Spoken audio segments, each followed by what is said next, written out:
Nah, dari berita di sini menurut saya sudah mulai terang ya, dan bahkan juga masyarakat sudah semakin cerdas dalam menyikapi sosok seorang pemimpin pada Pilkada 2024. Dan bahkan pada waktu lalu kalau kita ketahui Kaisang di sini digadang-gadang maju di Pilkada DKI Jakarta. Tetapi ya kemungkinan harus mengurungkan lah niat tersebut karena apa? Karena Kaisang di DKI Jakarta mendapat penolakan yang sangat tinggi. Terbukti dari hasil survei Kaisang hanya memperoleh elektabilitas sebesar 1% saja. Bayangkan 1% untuk maju di Pilkada DKI Jakarta menurut saya sangat berat sekali dibanding dengan lawan-lawan politik-politik lainnya, misalnya seperti nama besar Basuki Cahayapurnama atau nama besar dari Anies Baswedan.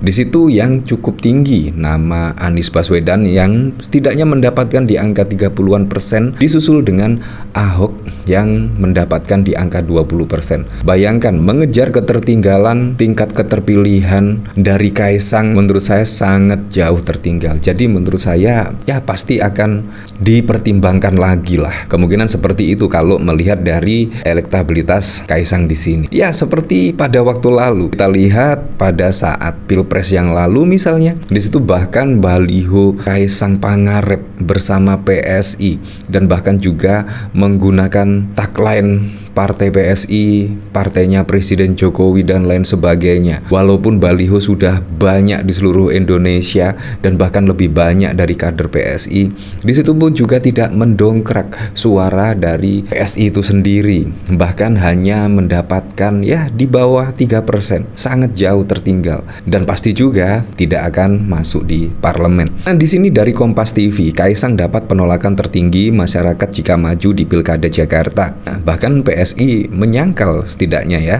kami tidak lihat itu. Ya kita lihat saja besok lah, kira-kira Kaisang akan maju di Pilkada DKI Jakarta atau di Jawa Tengah. Tapi di sini kayaknya sih Kaisang lebih tertarik maju di DKI Jakarta. Tetapi kalau kita melihat dari rekam jejaknya pada waktu lalu, seperti ngomongin Orba misalnya, Orba bahkan juga tidak tahu. Menurut Kaisang masih kecil ketika zaman Orba.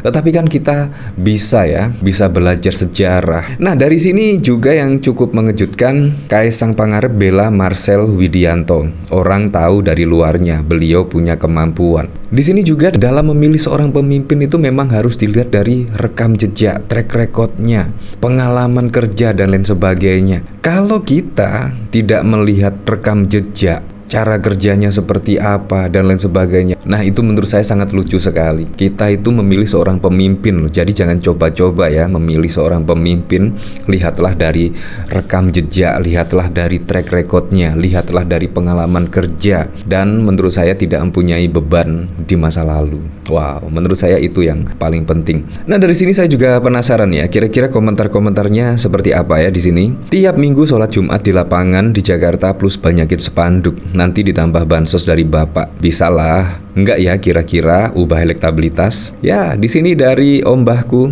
kalau kalah soal elektabilitas mereka sudah eksperimen dan punya 1001 cara mengatasinya. Walau katanya masyarakat pemilih Jakarta berbeda dengan masyarakat pemilih daerah lain, kemungkinan mereka masih menggunakan pola dan cara lama. Salah satunya ya seperti itulah. Di sini dari Yurisa, bah kader-kader Partai PSI ID buka mata kalian lebar-lebar. Dari video ini saja sudah bisa kita artikan jika warga Jakarta masih menginginkan Abah Anies bukan Kaisang karena Abah Anies memberikan bukti bukan janji. Di sini harusnya dicoba dulu di Indonesia bagian timur biar tahu kepemimpinan dan kualitas pimpinnya, dan baru 5 tahun kemudian ke Jakarta dan lanjut. Terserah Anda mau kemana nantinya, nyapreskah atau apakah. Ya memang elektabilitas sama popularitas sangat berbeda jauh ya. Benar kalau popularitas Kaisang menurut saya juga 11-12 lah dengan Ahok dan juga Anies, sama-sama dikenal masyarakat luas. Tetapi tingkat keterpilihan di situ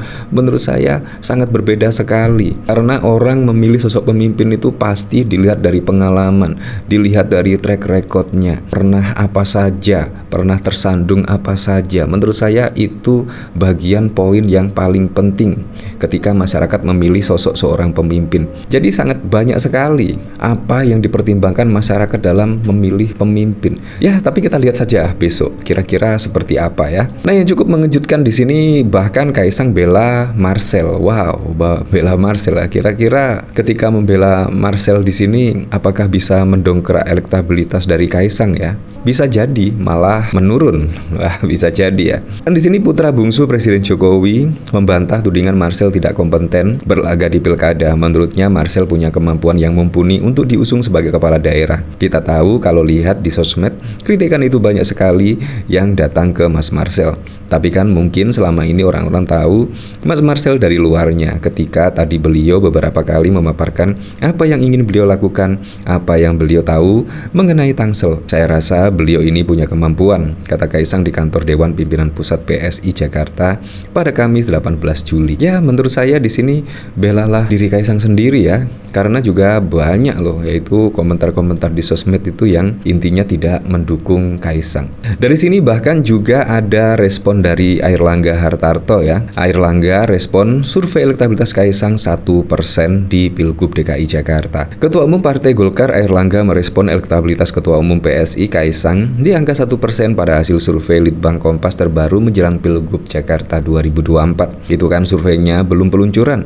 Mungkin sudah peluncuran akan lebih baik, ujar Airlangga usai acara deklarasi dukungan di Hotel Luansa Kuningan pada 16 Juli malam. Ia menjelaskan keputusan untuk mendukung Kaisang di Pilgub DKI masih menunggu waktu hingga 27 Agustus mendatang. Keputusan tentu masih 1 bulan lagi.